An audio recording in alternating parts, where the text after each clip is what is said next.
TDP పాలనలో అధికారాన్ని అడ్డం పెట్టుకొని అక్రమాలకు పాల్పడ్డారన్న ఆరోపణలు ఎదుర్కొంటున్న నెల్లూరు జిల్లా వైసీపీ నేతల్లో మరికొందరికి ఉచ్చు బిగుస్తోంది.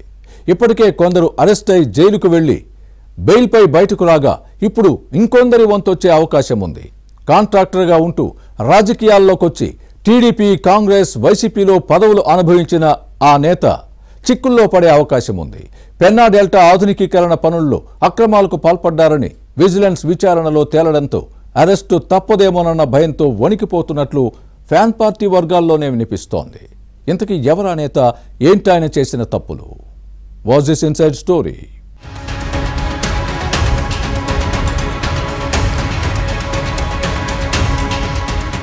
మాజీ ఎంపీ ఆదాల ప్రభాకర్ రెడ్డి వైసీపీలో కీలక నేత, contractor come politician.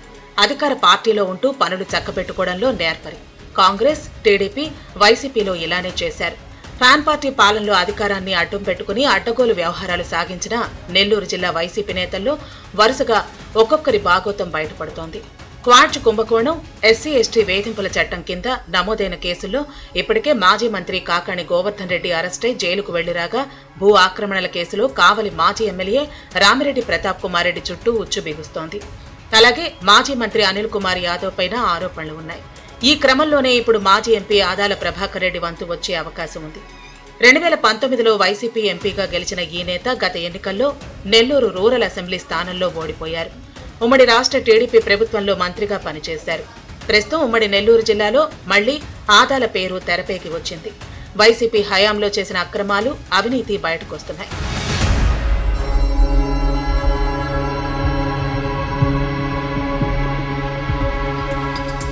Adala Prabhakar Reddy company 2008-9లో Penna delta ఆధునీకరణ పనులను చేసింది. 308 కోట్ల పనులకు 4.5% ఎక్కువకు టెండర్ దక్కించుకుంది. చేసిన పనులకు దశలవారీగా 47 బిల్లులను చేసుకుంది. ఆదాల కంపెనీ నాసిరకంగా పనులు చేసి అక్రమాలకు పాల్పడిందనే ఆరోపణలు వచ్చాయి. ఈ నేత కాంగ్రెస్, టీడీపీ, వైసీపీ ఇలా ఏ పార్టీ అధికారంలో ఉంటే ఆ పక్షంలో కొనసాగి విచారణలను మేనేజ్ చేస్తూ వచ్చారు. కానీ గత ఎన్నికల్లో వైసీపీతో పాటు ఆదాల ఓడిపోవటం, కూటమి అధికారంలోకి రావడంతో ఈ మాజీ కష్టాల్లో పడ్డారు. పెన్నా డెల్టా ఆధునీకరణ పనులు పూర్తి చేయకుండానే వైసీపీ పాలనలో ప్రీ క్లోజ్డ్ జీవో తెచ్చుకుంది. 67 కోట్ల రూపాయల ఫైనల్ బిల్లులో 15 కోట్లు అధికంగా లెక్కలు చూపించి అక్రమాలకు ఆదాల కంపెనీ పాల్పడిందనే ఆరోపణలు వచ్చాయి. క్వాలిటీ కంట్రోల్ ఫేక్ సర్టిఫికెట్తో అధికారుల సంతకాలను ట్యాంపరింగ్ చేసిన విషయం బయటపడింది. 2022లో క్వాలిటీ కంట్రోల్ ఈఈగా పనిచేసిన అధికారి సెంట్రల్ డివిజన్కు బదిలీ అయ్యారు. ఆ అధికారి మరో 4.5 కోట్లు పెంచారు. బ్యాంకు కమిషన్ ఛార్జీలు 50 లక్షల రూపాయలు ఉండగా దాన్ని 2 కోట్లుగా బిల్లుల్లో చూపారు. సరిగ్గా గత ఎన్నికల ముందు బిల్లులు చేసుకునేందుకు తీవ్ర ప్రయత్నాలు జరిగాయి. కానీ ఎలక్షన్ షెడ్యూల్ రావడంతో బిల్లులు కాలేదు. ప్రభుత్వం మారితే ఇబ్బందులు తప్పవేమోనన్న భయంతో ఆ బిల్లులను అధికారులు వెనక్కి తీసుకున్నారు. కూటమి ప్రభుత్వం అధికారంలోకి వచ్చాక ఈ వ్యవహారాన్ని విజిలెన్స్ అండ్ ఎన్ఫోర్స్మెంట్ కి అప్పగించింది. విచారణ జరిపిన అధికారులు 4.5 కోట్లకు లెక్కలు లేవని తేల్చారు. అధికారుల సంతకాలని ఫోర్జరీ చేశారని బయటపడింది. ఆ మేరకు ప్రభుత్వానికి నివేదిక పంపించింది. ప్రభుత్వం ఆదేశిస్తే ఆదాలతో పాటు అప్పటి CE, SE, EE, divisional accounts officer, senior, junior accountants పై కేసులు నమోదైతే జైలుకు వెళ్లక తప్పదని భావిస్తున్నారు. దీంతో ఆదాలకు జైలు భయం పట్టుకుందని గతంలో అడపాదడపా నెల్లూరుకు వచ్చిన ఈ మాజీ ఎంపీ ఇప్పుడు అసలు రావటం లేదు.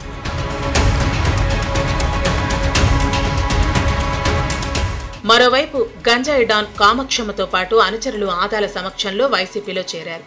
ఆ ఫోటోలు ఇప్పుడు వైరల్ గా మారాయి. అలా ఆదాలకు ఇప్పుడు గంజాయి గ్యాంగుల మరకలు అంటించుకున్నాయి.